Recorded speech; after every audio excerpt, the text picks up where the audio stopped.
My topic is, are corporate values yucky? And the answers are yes, sometimes they are yucky, and actually I've got a more nuanced answer, which is, I used to think they were yucky. And so let me talk about why I even have an opinion on this, and the story of how my opinion came to change over time.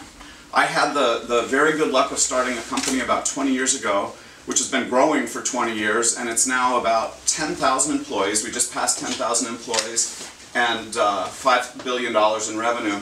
And for the past quite a few years, we've been on, Fortune has this list of the greatest companies to work for, great places to work.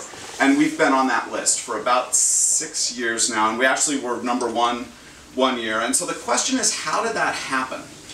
And my background's engineering, and I started as a computer programmer, so I had no knowledge at all about how you go about building a company or what any of this means. But we hired a CEO named Dan, and Dan had very strong opinions about corporate culture and how one goes about creating a strong corporate culture.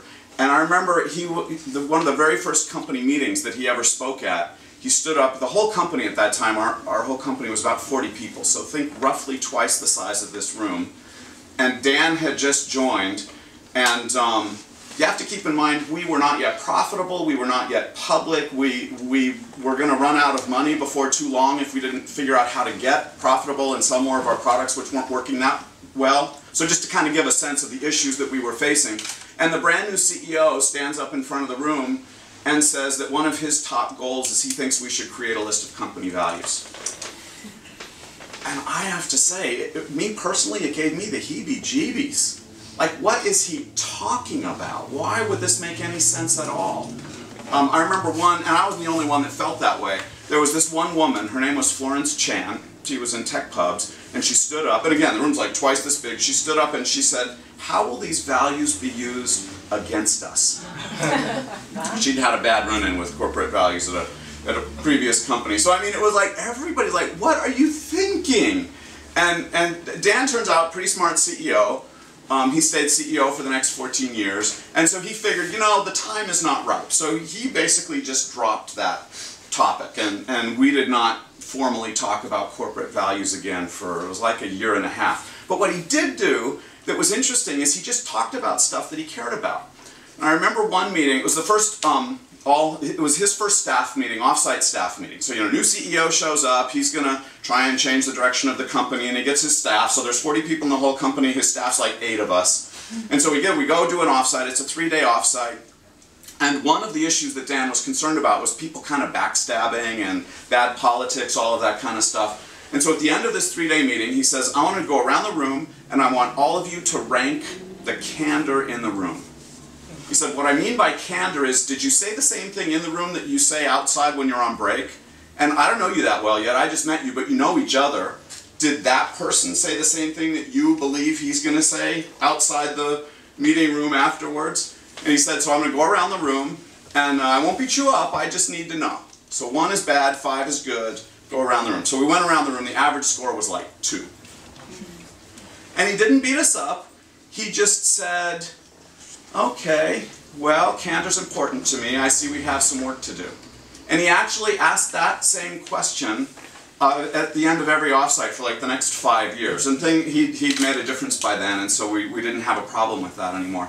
But to me that was interesting because that was an example of what he was talking about. And I think the reason that the idea of company values bothered me so much, and a lot of people, well, first of all, what does it mean for a company to have values anyway? Aren't values a thing that people have? How can, and even if a company could have values, like maybe because all the people in the company have that value, what business, like, to me values are a personal thing. Like, I happen to be an atheist. A lot of people with values like to tell atheists what their values or their religion should be. My boss, the new CEO, he was Catholic. Is he going to tell me I have to be Catholic? I happen to be Democratic. He happens to be Republican. Is he going to tell me how to vote? I mean, are these the things that company values are? As I got to know him, you know, when you get to know somebody better, you start to learn the scars, the things in their past that make them the way that they are. And one of the things that I learned about Dan, he had been the COO at another company, The name of it was NET. They built phone switches back before all that stuff lived in the phone company. But he joined as COO. That's often a path for somebody to eventually, as chief operating officer, eventually to become CEO. And when he came in, he was looking at issues in the company. And one of the issues that he saw was that a lot of the customers weren't paying their bills on time. In fact, it was kind of a weird pattern. They'd pay some, they wouldn't pay others, and so he was trying to figure this out. So he collected up a bunch of purchase orders from one of the big customers, and he went out to visit the VP of Finance at this big customer, and they're going through, he's like, this purchase order you paid, this one you paid, here's one, you just won't pay it. And he gives it to the chief financial officer of this company, the CFO, and the CFO looks at it, and he looks down and says, you know, that's not my signature.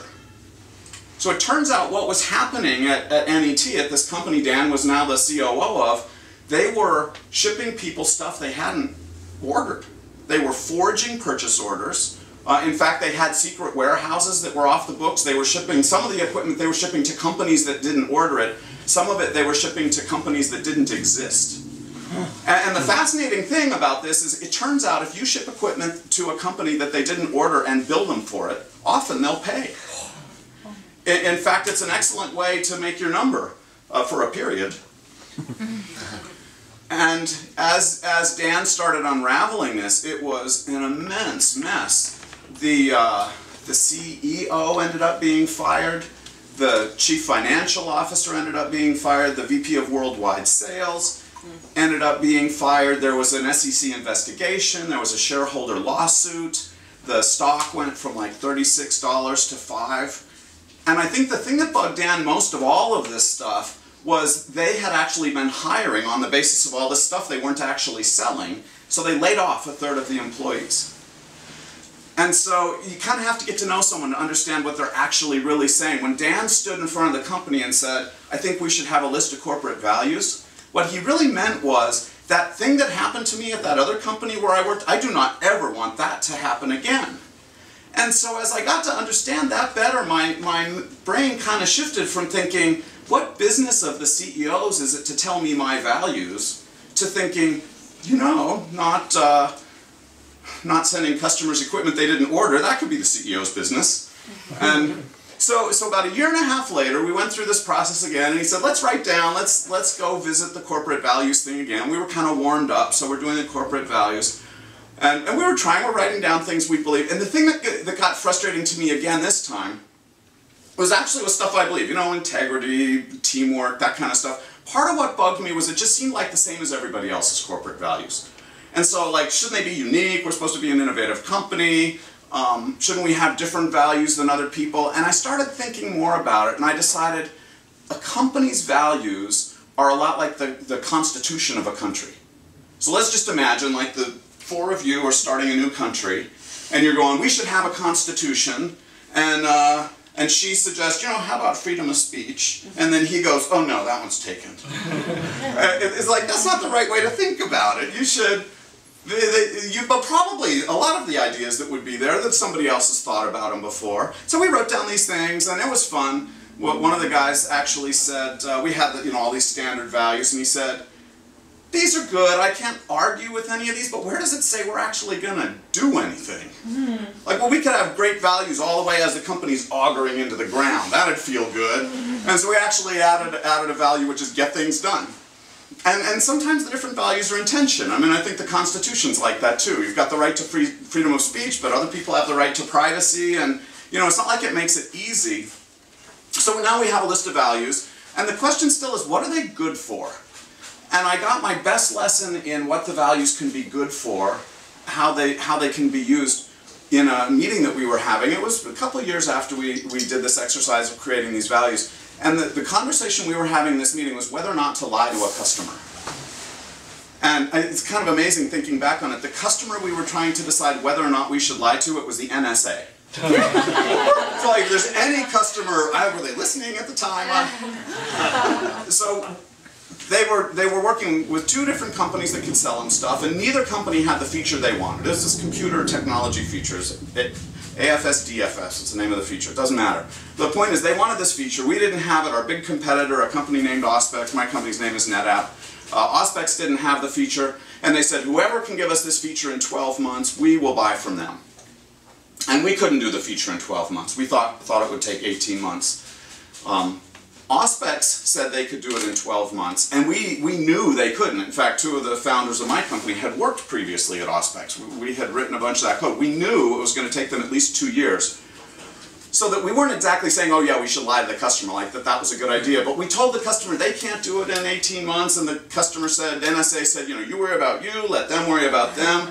And so we started having this conversation, and we said, you know, if we say 18, which is true, they'll choose our competitor, and they won't get it for 2 years. And so if we were to lie to them and tell them we could do it in 12, we'd actually be helping them, because then they would get an 18 instead of 24, so like, it's for their own good. And I think there's a lesson here. Whenever you're trying to convince yourself why when you're lying to the other person, but it's actually that you're doing it to help them, it's possible you're on the wrong track. But one of the people in the meeting, and it wasn't a manager and it wasn't me, I'm kind of embarrassed to say, but they said, you know, we did this whole exercise, we've got this corporate values, one of the things is integrity between employees, with customers. How is lying to a customer integrity? Is that like, and here's what's cool. That comment actually shut down the discussion. We were kind of like, wow, that's a good point. It was kind of embarrassing.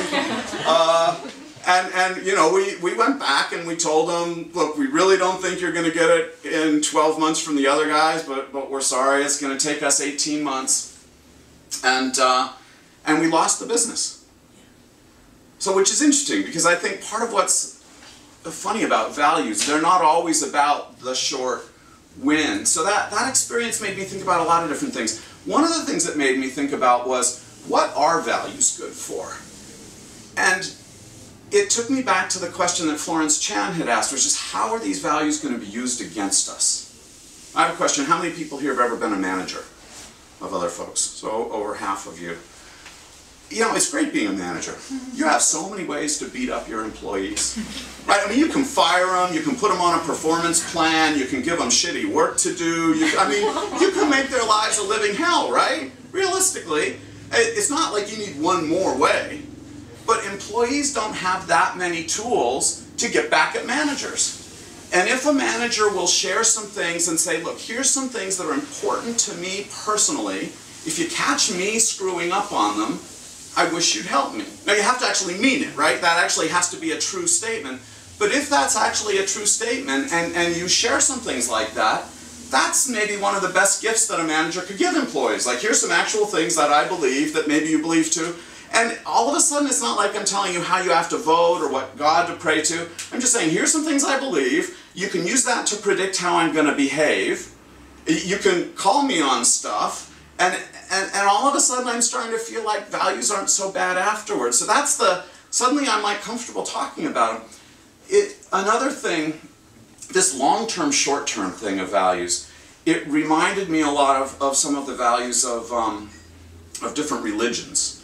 So I think about, and a lot of different religions have, I think, important wisdom in them. So I tried to extract some of it out in my personal thoughts about long-term values. So imagine that you live in a neighborhood, you live in this neighborhood, and let's just suppose you're hoping 10 years from now, you could still be living in this same neighborhood, and happily, and with your neighbors, you've got good relationships. So here's Dave's commandments for living for 10 years in your neighborhood. Step number 1, don't kill your neighbors. Step number 2, don't steal their stuff. Step number 3, except I'm in San Francisco, but I was going to say don't sleep with their husbands and wives, but like without permission. And you can kind of work your way through it.